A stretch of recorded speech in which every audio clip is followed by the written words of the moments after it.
Bismillahirrahmanirrahim. Assalamualaikum warahmatullahi wabarakatuh.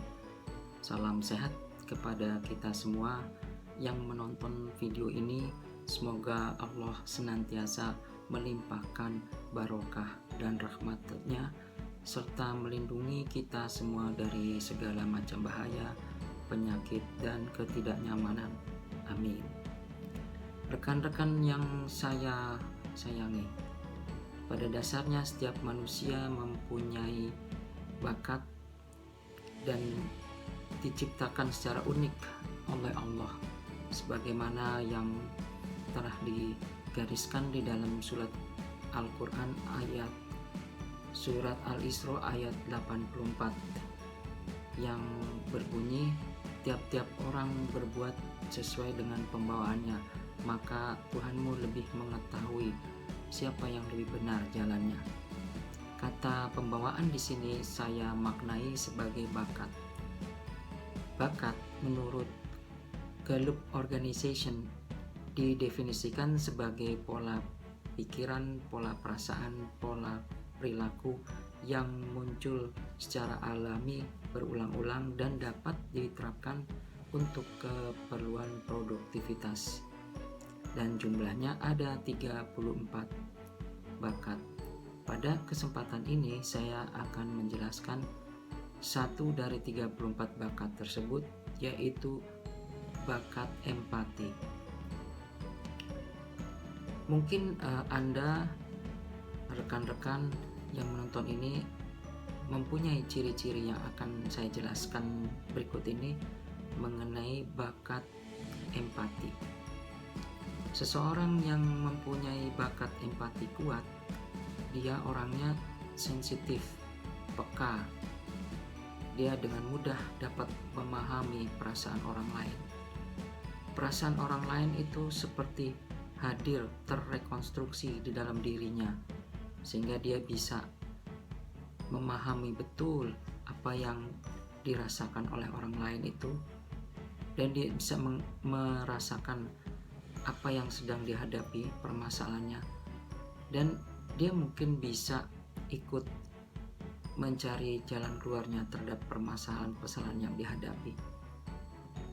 Inti kekuatan dari orang-orang yang mempunyai bakat empati adalah memahami emosi. Untuk keperluan itu dia membutuhkan kebebasan untuk mengekspresikan perasaan apa adanya, merespon sesuai dirasa tepat saat itu. Dan perlu diantisipasi, karena dia sensitif, dia menerima banyak, dan dia seolah-olah segala perasaan-perasaan berbagai macam itu masuk ke dalam dirinya, dan apabila dia tidak atau sulit mengendalikannya, karena dia bisa terbawa oleh perasaannya dan dia bisa tidak produktif. Nah, bisa terbawa perasaan dia bisa terlarut sehingga dia menjadi kurang fokus. Nah, pengembangan diri untuk lebih baik adalah agar dia bisa melatih diri mengelola dinamika emosi yang ada dalam dirinya. Dia bisa mengenali berbagai macam emosi yang hadir di dalam pikirannya, sehingga bisa memberikan respon yang tepat. Selain itu, dia sebaiknya melatih diri untuk mengenali berbagai macam emosi-emosi yang ada di masyarakat. Dia bisa mengenali bagaimana reaksinya kalau misalnya orang sedih, orang marah, orang gembira dalam berbagai macam situasi. Apa potensi kekuatan yang mungkin ada pada dirinya? Pada seorang yang berbakat empati kuat, salah atau beberapa potensi kekuatan yang mungkin ada adalah caring, counseling, spiritualizing, atau serving. Caring itu adalah bisa melakukan perawatan dan menjalani tugas-tugas sosial. Dia didukung oleh bakat belief dan empati. Bakat belief itu adalah lebih mengutamakan orang lain, sedangkan empati adalah bakat yang bisa merasakan perasaan orang lain. Kalau counseling yaitu membantu mencarikan solusi bagi orang lain, dia didukung oleh bakat empati, individualization, dan communication. Sedangkan spiritualizing yaitu aktivitas spiritual, memberikan doa, berzikir, dan yang keperluan spiritual, dia didukung oleh bakat connectedness, belief, dan empati. Dan potensi kekuatan serving yaitu melayani, didukung oleh bakat belief dan empati.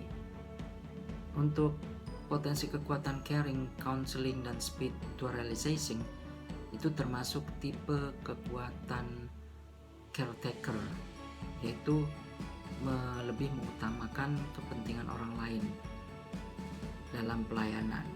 Sedangkan serving itu termasuk tipologi kekuatan server, juga melayani atau lebih mengutamakan kepentingan orang lain.